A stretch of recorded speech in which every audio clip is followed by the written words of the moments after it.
आप सभी को नमस्कार और सादर प्रणाम। प्रदेशों से आए प्रमुख सचिव एवं अन्य अधिकारियों को भी नमस्ते। माननीय अध्यक्ष जी, मैं आपकी अनुमति से समितियों की कार्य प्रणाली की समीक्षा हेतु 7 राज्यों के विधानसभा अध्यक्षों की से सुसज्जित आग्रह करना चाहूँ। सतीश महाना जी का सर पहले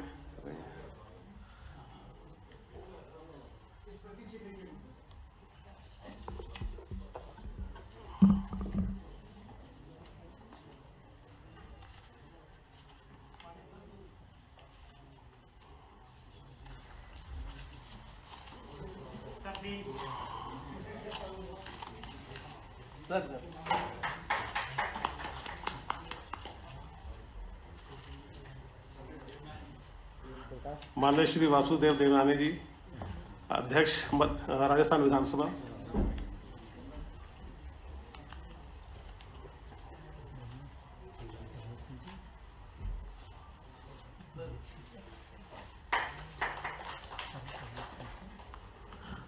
श्री विमान बनर्जी, अध्यक्ष वेस्ट बंगाल लेजिस्लेटिव असेंबली। अच्छा, पहले पठानिया जी हैं, कुलदीप सिंह पठानिया जी, अध्यक्ष Himachal Pradesh legislative assembly. Mobile आप थोड़ा साइड में हो गए। अब आपको मुझे रिक्वेस्ट करना पड़ेगा हमारा प्रोग्राम।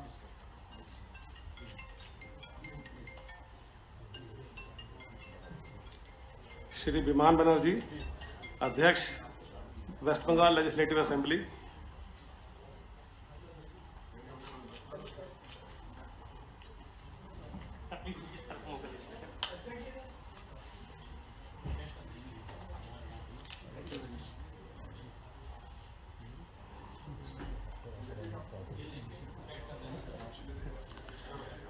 श्रीमती सुरमा पाटी, अध्यक्ष उड़ीसा विधानसभा।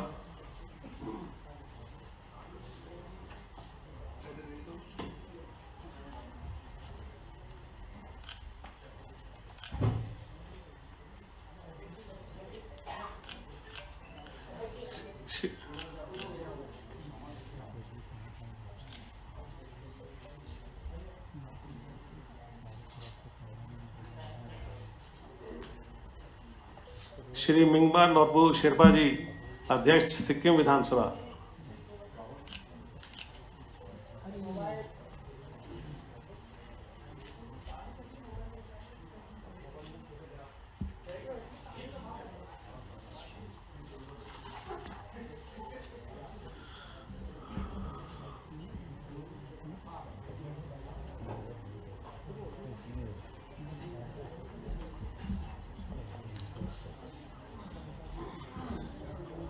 अब मैं प्रमुख सचिव मध्य प्रदेश विधानसभा से निवेदन करूंगा कि माननीय अध्यक्ष महोदय मध्य प्रदेश विधानसभा का स्वागत करें।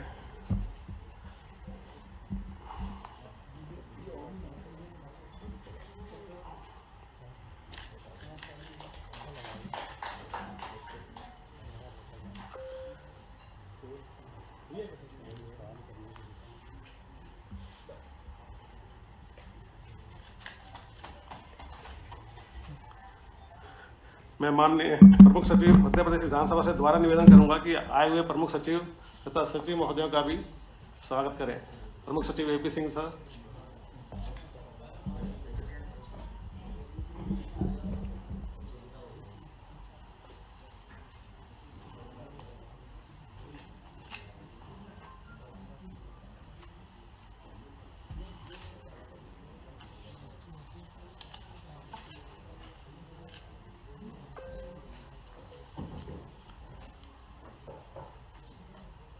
भारत भूषण शर्मा जी, प्रमुख सचिव राजस्थान विधानसभा।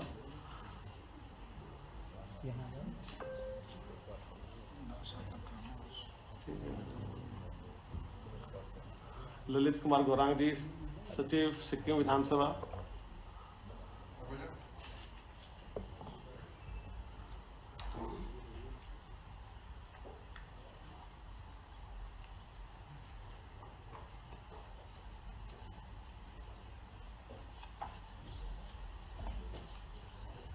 यशपाल शर्मा जी, सचिव हिमाचल प्रदेश विधानसभा।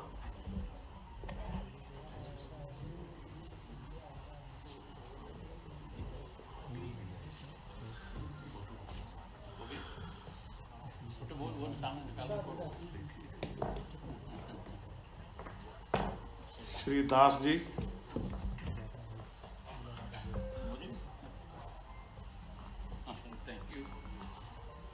सचिव संबोधन के लिए हमारे प्रदेश के माननीय यहाँ आयोजित की गई है।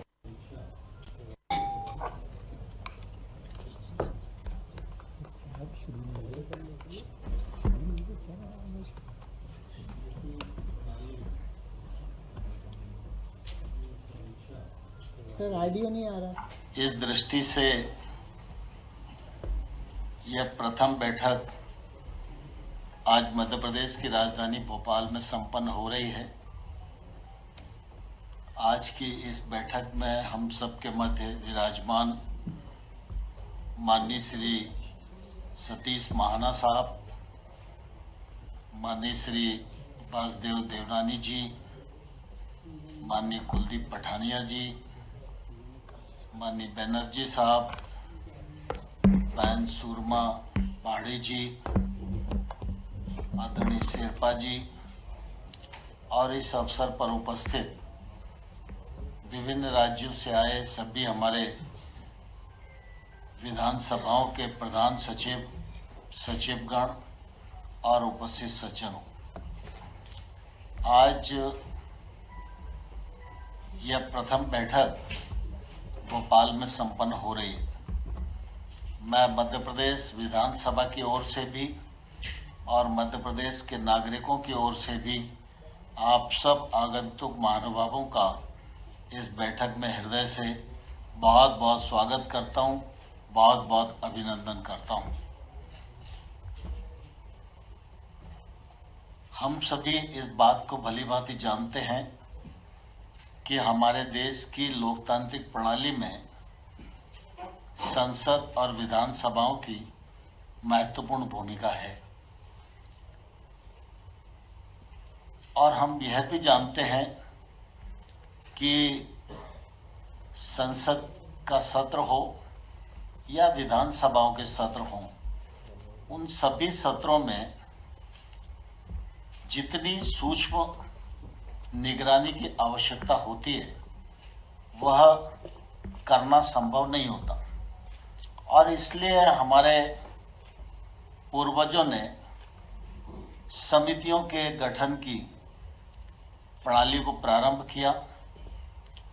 लोकसभा में भी देखेंगे तो विभिन्न समितियां हैं और लोकसभा की समितियों में तो बजट भी विचार विमर्श होता है और हम सब जानते हैं कि वहां पर जब बजट सत्र होता है तो बीच में छुट्टी करके सारा बजट समितियों के पास चला जाता है। समितियां ही उस पर अध्ययन करती हैं, सुझाव देती हैं और उसके बाद वो परिमार्जित होकर बजट लोकसभा में आता है और उसके बाद पारित किया जाता है।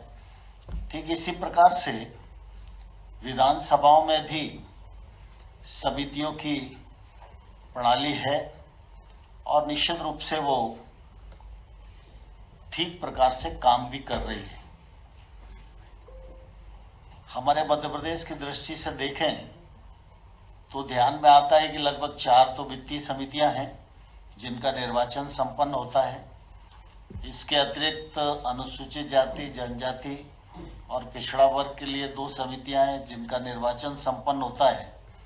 बाकी 15-16 समितियां ऐसी हैं जिनको पक्ष और विपक्ष मिलकर अध्यक्ष की ओर से नाम निर्देशित किए जाते हैं, जिसमें महिला बाल विकास हो सकता है, युवा हो सकता है, कृषि विकास हो सकता है, अन्य जो क्षेत्र हैं उन पर विचार विमर्श करने के लिए अन्य समितियां हैं।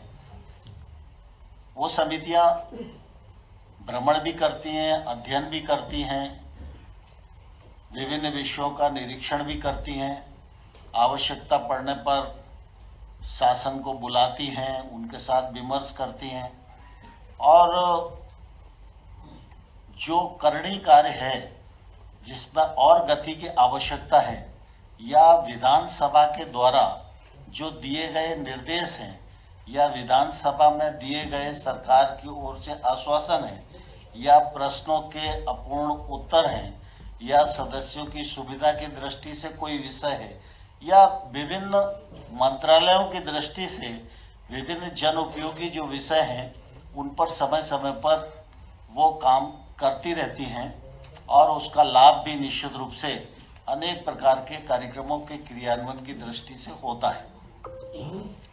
लेकिन समय समय पर हम सब जानते हैं कि जैसे जैसे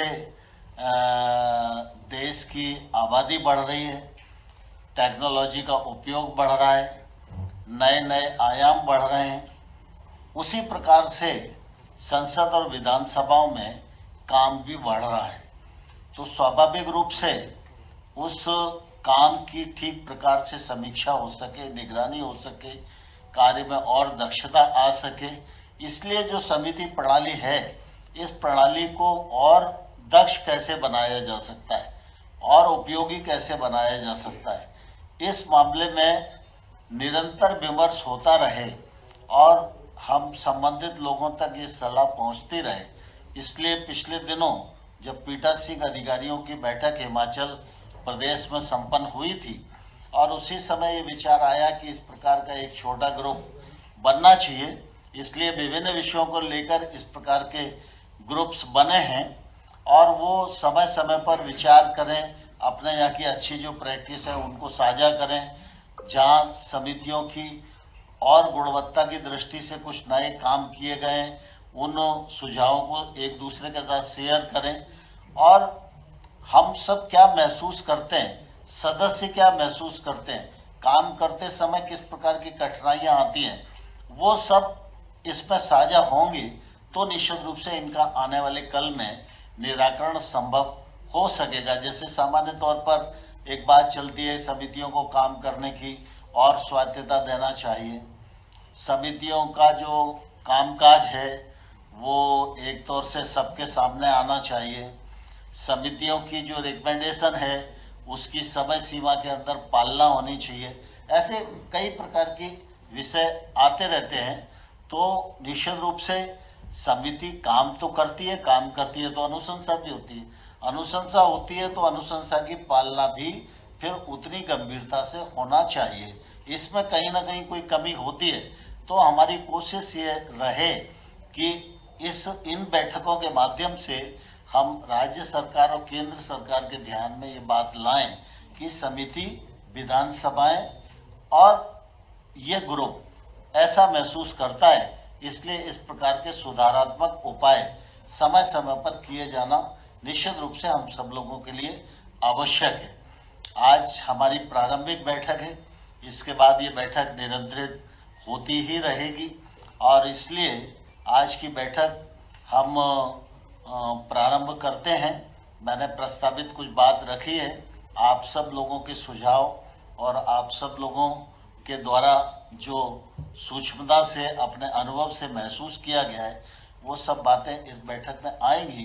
तो निश्चित रूप से हम उन सारे सुझाव को आगे बढ़ाने की कोशिश करेंगे और इसकी रिपोर्ट भी समय समय पर प्रस्तुत करेंगे। इसलिए मैं इस अवसर पर आप सबका पुनः एक बार बहुत स्वागत करता हूं। प्रेस और मीडिया के लोग भी शुभारंभ के सत्र में उपस्थित हैं, उनका भी हृदय से आभार व्यक्त करता हूं और अब मेरा सब लोगों से आग्रह है कि बैठक की कार्यवाही प्रारंभ होगी। इसलिए हमारे पत्रकार मित्र बैठक को आगे बढ़ाने में सहयोग करें और कृपया वो प्रस्थान करें तो बड़ी मेहरबानी होगी। प्लीज।